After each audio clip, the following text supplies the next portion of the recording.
या कुन्देन्दु तुषार हारधवला या शुभ्रवस्त्रावृता।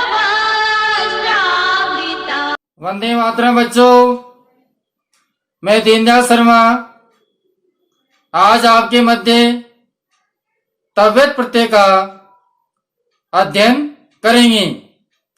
तव्यत प्रत्यय के कुछ सामान्य नियम हैं, उन नियमों को ध्यान में रखते हुए हम तव्यत प्रत्यय के उदाहरणों को हल करेंगे।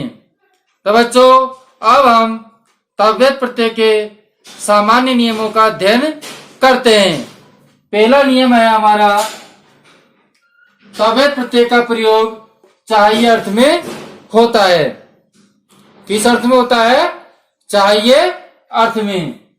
इसी प्रकार दूसरा हमारा नियम है, तव्यत प्रत्यय का तव्य, टव्य, ढव्य और धव्य ये शेष रहते हैं। मूलतः तव्यत प्रत्यय का तव्य शेष रहता है, लेकिन ते के स्थान पर ट, ड और ध हो जाता है। इसी प्रकार अगला हमारा नियम है, तव्यत प्रत्यय का प्रयोग सभी धातुओं के साथ में प्रयुक्त होता है। चाहे धातु आत्मपदी हो, चाहे परस्मैपदी हो, तो सभी प्रकार की धातुओं के साथ तव्यत प्रत्यय का प्रयोग होता है। अगला हमारा चौथा नियम है, तव्यत प्रत्यय का प्रयोग योग्य अर्थ में भी प्रयुक्त होता है। आपको पूर्व बताया था कि तव्यत प्रत्यय का प्रयोग चाहिए अर्थ में होता है, लेकिन तव्यत प्रत्यय का प्रयोग हम योग्य अर्थ में भी कर सकते हैं।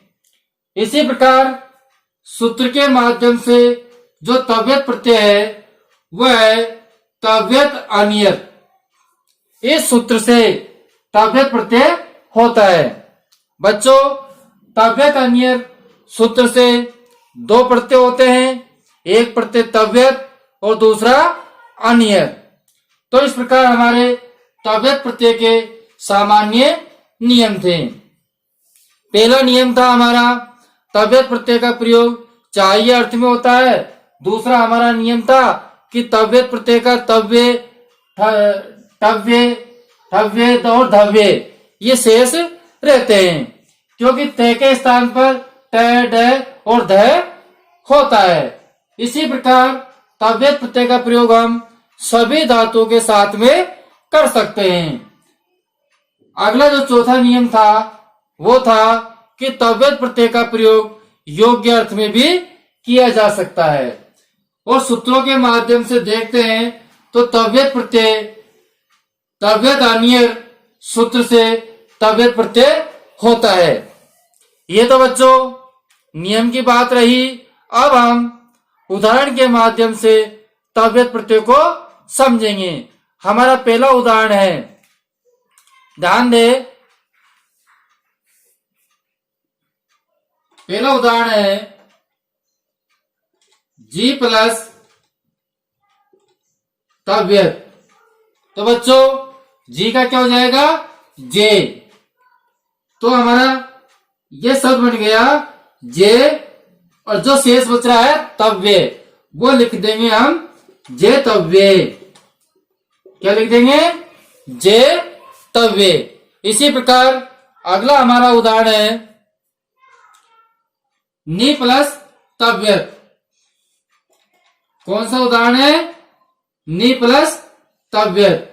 तो बच्चों क्या बन जाएगा? नी का ने हो जाएगा और तव्य जो शेष है उसको हम लिख देंगे। तो हमारा ये शब्द बन गया नेतव्य। कौन सा शब्द बन गया? नेतव्य।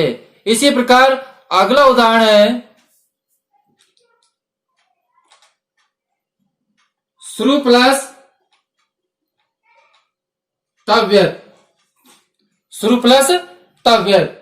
तो हमारा शब्द बन जाएगा श्रु का उ का ओ, तो श्रो तव्य। क्या बन जाएगा बच्चों? श्रोतव्य। इसी प्रकार अगला उदाहरण देखिए, क्री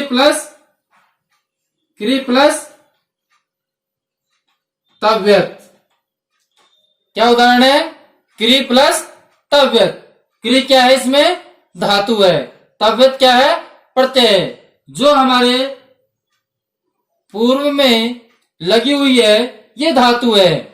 जैसे जी धातु तव्यत प्रत्यय, नी धातु तव्यत प्रत्यय, श्रु धातु तव्यत प्रत्यय। इसी प्रकार क्री धातु और तव्यत प्रत्यय। तो हम इसको बना देते हैं, क्या बन जाएगा? क्रतव्य। क्या बन जाएगा बच्चों? क्रतव्य। अब हम आते हैं जो हमने आपको बताया था कि टव्य, ठव्य और दव्य भी रहते हैं। तो इनके उदाहरण हम आपको बताते हैं। जैसे कि दृश्य प्लस तव्यत। अब देखिए दृश्य क्या है? धातु है।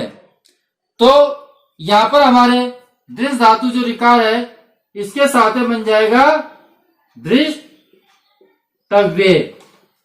क्या बन जाएगा? दृष्टव्य। क्या बन जाएगा बच्चों? दृष्टव्य बन जाएगा। इसी प्रकार अगला उदाहरण हमारा है लब प्लस तव्यत। अब भय का क्या हो जाएगा? ब हो जाएगा और हम इसके स्थान पर ध करेंगे। तो हमारा देखिए ले का ले और भय का क्या हो गया? ब। भय का ब कर देंगे और जो हमारा त है इस त को हम क्या कर देंगे? ध कर देंगे। तो हमारा शब्द बन गया लबद्वय। ते का क्या कर दिया बच्चों? ध कर दिया। ते का हमने ध कर दिया।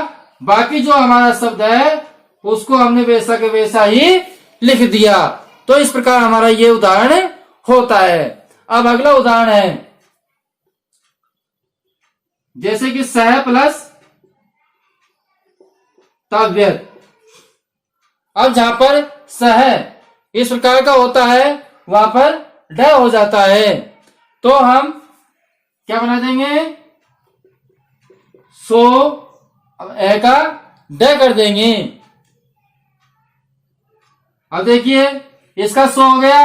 अब ते का ड कर दिया तो क्या बन गया? सो डब्बे। क्या बन गया बच्चों? सो डब्बे। तो इस प्रकार हमने आपको तव्य, डव्य और धव्य ये तीन शब्द शेष के बताए थे। वो इन धातुओं के साथ में आते हैं। जैसे दृश्य धातु है, लब धातु है, स धातु है, इनके साथ में आते हैं। अब जैसे कि अगला उदाहरण है ची प्लस तव्यत। ची प्लस तव्यत। तो क्या शब्द बन जाएगा? चेतव्य। क्या बन जाएगा बच्चों? हमारा शब्द बन गया चेतव्य। पुनः एक बार और ध्यान से सुने। तव्यत प्रत्यय के अंतर्गत तव्यत प्रत्यय हमारे चाहिए अर्थ में होता है। इससे पूर्व आप जो श्याम पट पर लिखा हुआ है उसका आप स्क्रीनशॉट ले सकते हैं और स्क्रीनशॉट लेकर के आपकी कॉपी में आप उतार सकते हैं। तो इस आप स्क्रीनशॉट लीजिए और साथ में इसका एक बार दोहरान भी सुनिए कि तव्यत प्रत्यय का प्रयोग जो है वो चाहिए अर्थ में होता है। तव्यत प्रत्यय का तव्य, डव्य और धव्य शेष रहता है।